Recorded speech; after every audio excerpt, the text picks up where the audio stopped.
నిన్న ప్రవేశపెట్టినటువంటి కేంద్ర ప్రభుత్వ బడ్జెట్లో విద్యారంగానికి తీవ్రమైనటువంటి అన్యాయం అనేది జరిగింది. ఎందుకంటే గత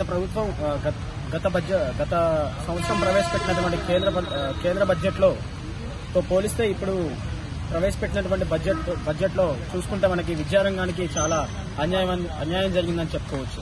ఎందుకంటే గత సంవత్సరం ప్రవేశపెట్టినటువంటి బడ్జెట్లో 57,297 కోట్లు విద్యారంగం కోసం ఖర్చు పెట్టడం జరిగింది.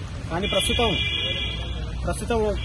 ప్రవేశపెట్టినటువంటి బడ్జెట్లో 47,02,039 కోట్లు మాత్రమే ప్రవేశపెట్టడం జరిగింది. దీనివల్ల కార్పొరేట్ విద్యారంగాలకి సపోర్టివ్ గా కేంద్ర ప్రభుత్వం అనేది వ్యవహరిస్తుందని మనకి అర్థమవుతుంది. నిన్న ప్రవేశపెట్టినటువంటి కేంద్ర ప్రభుత్వ బడ్జెట్లో విద్యారంగానికి తీవ్రమైనటువంటి అన్యాయం అనేది జరిగింది. ఎందుకంటే గత సంవత్సరం ప్రవేశపెట్టినటువంటి కేంద్ర బడ్జెట్లో తో పోలిస్తే ఇప్పుడు ప్రవేశపెట్టినటువంటి బడ్జెట్లో చూసుకుంటే మనకి విద్యారంగానికి చాలా అన్యాయం జరిగిందని చెప్పుకోవచ్చు. ఎందుకంటే గత సంవత్సరం ప్రవేశపెట్టినటువంటి బడ్జెట్లో 57,297 కోట్లు విద్యారంగం కోసం ఖర్చు పెట్టడం జరిగింది. కానీ